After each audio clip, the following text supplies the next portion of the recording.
U.S. President Joe Biden has announced all American forces will leave Afghanistan by this September, which marks the 20th anniversary of the 9/11 terror attacks. The troop withdrawal will start May 1st. Biden says the exit will be done in full coordination with Washington's allies. It's already the longest conflict in U.S. history. Now President Biden has announced it's time for U.S. troops to leave the country where the 9/11 terrorist plot was hatched. I'm now the fourth United States president to preside over American troop presence in Afghanistan. 2 Republicans, 2 Democrats. I will not pass this responsibility on to a fifth. The move is hugely controversial. Critics say it's an expression of fatigue and that the U.S. is abandoning Afghanistan to the Islamist Taliban. But Biden says time's up.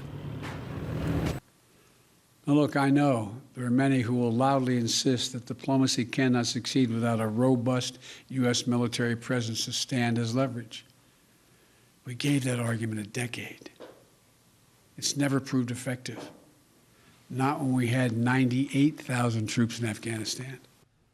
And America's NATO allies said afterwards they're joining the U.S. in heading for the exits. I decided that we will start the withdrawal of NATO rescue support mission forces by May 1st. Some Afghans welcome the withdrawal of foreign troops, but others fear their departure will leave people here even more vulnerable. Peace is the only thing that all people want, but if foreign troops stay here, the realization of peace in Afghanistan will be impossible. Their presence will continue to cause problems. Living in a timeline where we are not anywhere with the negotiations or we haven't received an agreement with the Taliban would not be responsible, and it would can cost us losing everything we worked and fought together in the past 20 years.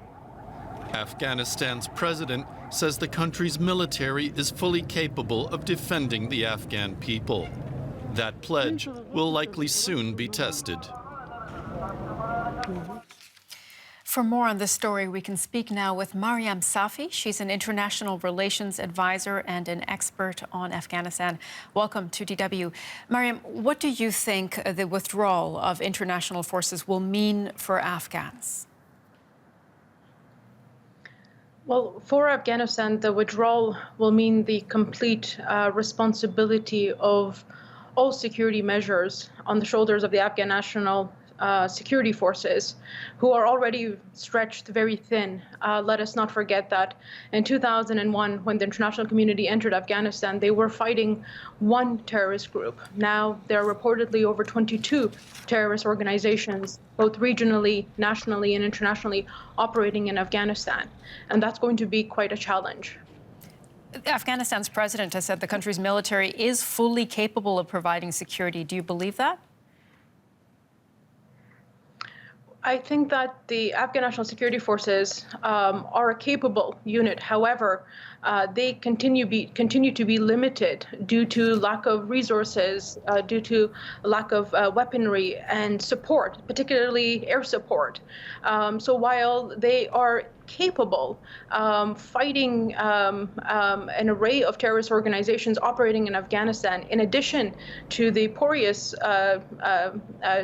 border between Afghanistan and Pakistan, and having not addressed the issue of Taliban sanctuaries in Pakistan, means that while you're fighting an enemy within Afghanistan, they are continuously being replenished on the other side. And so regional diplomacy has not been very successful in the last 20 years. And therefore, it doesn't create a conducive environment for the Afghan National Security Forces to remain very optimistic. Mariam, I want to ask you what this means for Afghan citizens, in particular women. We know that they've made important strides over the last 20 years. We've seen enrollment in education explode, more women in the workforce, more access to health care. What will happen to these gains that have been made? Well, having the withdrawal of U.S. troops without any conditions whatsoever is very dangerous, and it risks the possibility of having that strong leverage to ensure that the Taliban come to the table, that they remain on the table, and that they remain committed to their promises. But also, it takes away a key leverage that the international community had, which was to ensure that the Taliban would continue to respect the Afghan constitution, or albeit have revisions in the constitutions that still uphold women's rights and the fundamental rights of all people of Afghanistan. Now, the women of Afghanistan and civil society actors very recently in a national peace gathering that brought over 1,300 civil society actors together articulated that a continued foreign presence in Afghanistan was not the will of the Afghan people, but what they did demand was that when withdrawal was taking place, that it be condition-based, that it would be done responsibly, and that it would be done in a very structured manner to ensure that the talks continue, and they continue in a manner that can bring about a sustainable peace, one that reflects the aspirations of the people of Afghanistan. And with this sudden announcement of a withdrawal, it puts all of that at risk, and these sentiments are echoed by many in the United States as well. We'll have to leave it there. Mariam Safi, an international relations advisor and expert on Afghanistan. Thank you so much for joining us here on DW. Among the NATO troops who will leave Afghanistan by September are more than 1,000 German soldiers. Germany provides the second highest number of troops on the ground after the U.S. They offer training and support to the Afghan forces. Earlier this year, Germany agreed to extend its military deployment because of the worsening security situation. But when the U.S.-led forces pull out, so will the German contingent. And we can talk more about that with Thomas Silberhorn. He's the state secretary in the German Defense Ministry and a member of parliament for Chancellor Merkel's conservative bloc. Mr. Silberhorn, thank you very much for joining us here on DW. Is now really the right time to pull out of Afghanistan? We always said we went into Afghanistan together and we will go out together. So we've been in sound consultation in recent weeks, and so we are not surprised about this decision taken by the NATO Council. And we are well prepared for this withdrawal and for the redeployment of our troops. You've also always said that it wasn't about dates or timetables, but about the situation on the ground. And we just heard that the situation isn't good, the security situation. The Taliban is resurgent. There are real concerns about what might happen to women's rights that have been won over the last 20 years. So what support can Germany offer then going forward? Well, first of all, the core military goal to deploy troops to Afghanistan was to avoid future threats for us from Afghan soil. This core military goal has been accomplished, but the political goals beyond this military perspective, of course, have not been fully achieved. And it remains the question for political leaders, for all actors in Afghanistan, how to find to reconciliation, to a peaceful development, to new elections, and to stabilization in this society, which is suffering for 4 decades already from civil war. German forces have been offering training and support to Afghan security forces, as we said. Do you think that Afghan security forces are now in the position that they're well trained enough to provide security for the Afghan people? Well, they are much better trained than before, and our approach has been in full line with all our NATO partners.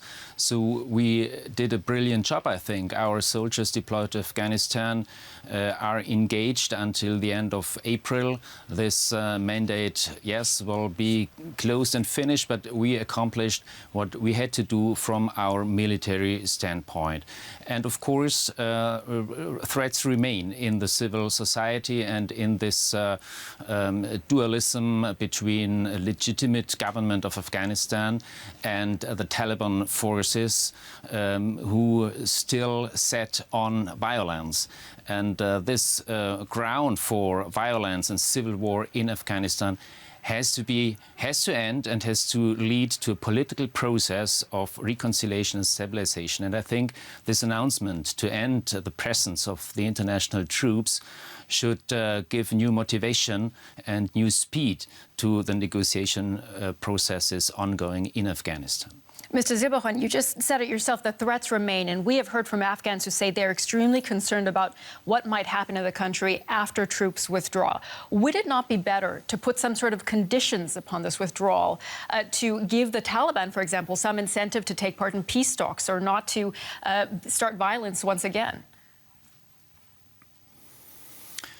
I think it's sure that the Taliban forces will have to be in close contact to the international community. They are in no way capable to finance their government ambitions and to finance their forces. So the civil society in Afghanistan as a whole will depend on support from the international community, and this has some preconditions. So when it comes to the redeployment of troops, it's now time-based and no longer condition-based. But when it comes to the future development of Afghanistan, some more conditions have to be met until, in order to ensure additional international support. And this should be the momentum for the political actors in Afghanistan, in particular for the Taliban, to come to the table. All right, Thomas Silberhorn, State Secretary in the German Defense Ministry. Thank you very much for joining us here on DW.